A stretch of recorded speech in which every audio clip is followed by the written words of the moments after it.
చేపల పులుసు అంటే ఎంతమందికి ఇష్టం? అందులో మన నెల్లూరు చేపల పులుసు అనంటే వేరే లెవెల్ కదా! దాన్ని బ్యాచిలర్స్ స్టైల్‌లో 10 మినిట్స్‌లో చేసుకోవడానికి మీకు చెప్తాను. 10 మినిట్స్‌లో మన బ్యాచిలర్స్ అందరూ చేసేసుకోవచ్చు. ఎంచక్కా నెల్లూరు చేపల పులుసుని మనమే ప్రిపేర్ చేసుకొని ప్రశాంతంగా ఎవ్రీ సండే చేసుకొని తినొచ్చు. అది ఎలాగో ఇప్పుడు మీకు చెప్తాను. ఏం లేదండి, మంచి చాప్ తీసుకోండి. మంచిగా క్లీన్ చేపిచ్చి, కట్ చేపిచ్చుకొని, ఇలాగా ఒక బౌల్, ఒక గిన్నెలో వేసుకొని, దాంట్లో ఉప్పు, కారం, పసుపు, అలాగే కరివేపాకు, ఆనియన్స్ వేసి బాగా మిక్స్ చేసుకొని పక్కన పెట్టుకోవాలి.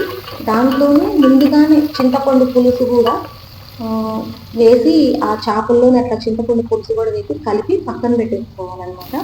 ఇంకొక పక్కన స్టవ్ వెలిగించుకొని ఒక గిన్నె పెట్టి దాంట్లో ఆయిల్ వేసి ఆవాలు, జీలకర్ర, మెంతులు వేసుకొని, అలాగే అవి మగ్గాక ఆనియన్స్ వేసుకొని, టమోటాలు వేసుకొని, పచ్చిమిర్చి వేసుకొని, నెక్స్ట్ కరివేపాకు ఇవన్నీ వేసుకొని బాగా మిక్స్ చేసి అదంతా బాగా మగ్గేంత వరకు ఉంచి ఫైనల్గా మనం ముందు ప్రిపేర్ చేసి పెట్టుకున్నాం కదా చేపల పులుసు మొత్తము పులుసు వేసుకొని దాన్ని మొత్తము దీంట్లో ట్రాన్స్ఫర్ చేసుకోవాలి. అంతేను, అక్కడికి కంప్లీట్ అవుతుంది 50%.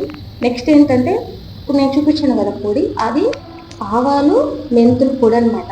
మెయిన్ ఈ కర్రీకి అదేను, దానివల్లే కర్రీకి టేస్ట్ వస్తుంది. అదేంటి అని అంటే అదంతే మరి. అది ఆ పొడి వేయడం వల్ల ఆ కర్రీ టేస్టే మారిపోతుంది, వేరే లెవెల్లో ఉంటుంది. సో నెక్స్ట్ మామిడికాయ వేసుకునే వాళ్ళు కొంతమంది ఉంటారు, వేసుకునే వాళ్ళు కూడా కొంతమంది ఉంటారు. సో మామిడికాయ వేసుకోవాలి అనుకున్న వాళ్ళు ఫస్టే మామిడికాయ అయితే వేయొద్దండి. తర్వాత 70% కర్రీ అనేది కుక్ అయిన తర్వాత అప్పుడు వేసుకోండి. అప్పుడు అనేది ముక్కలు కూడా బాగుంటాయి, ముక్కలు ముక్కలుగా ఉంటాయి. లేదు ముందుగానే వేసుకున్నారంటే కూరలో కలిసిపోతుంది, అసలు మామిడికాయ కనిపించదు. సో ఇలా వేసుకున్నారంటే మంచిగా ఉంటుంది కర్రీ. ఇదంతా కర్రీ ఒక 5 మినిట్స్ బాగా మంచిగా ఉడికిన తర్వాత ఫైనల్ టచ్గా మనం చెప్పిన పొడి ఉంది కదా, ఆవాలు మెంతుల పొడి, అదైతే వేసుకుంటాము. చూస్తున్నారా కర్రీ ఎలా ఉడుకుతుందో పెద్ద అంటూ.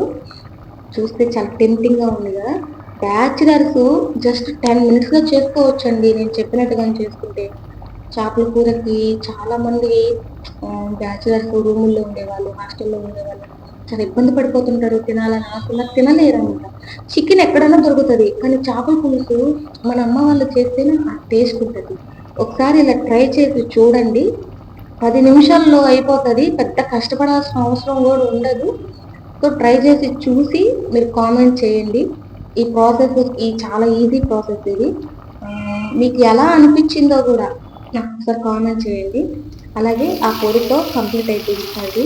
మనం కొంచెం పెప్పర్లం కదా, ఇంకొక 2 ముక్కలు తీసుకొని ఫ్రై అయితే చేసుకుంటున్నాము. ఈ ఫ్రైకి అల్లం వెల్లుల్లి పేస్ట్, ఉప్పు, కారం, పసుపు వేసుకొని మిక్స్ చేసి పక్కన పెట్టుకున్నాము. సో ఫ్రై చేసేసుకున్నాం. ఫైనల్గా ప్లేట్లో పెట్టుకొని తినేయడం స్టార్ట్ చేసాము. వీడియో మీకు నచ్చినట్టయితే ఖచ్చితంగా లైక్ చేయండి, సబ్స్క్రైబ్ చేయండి. బాయ్.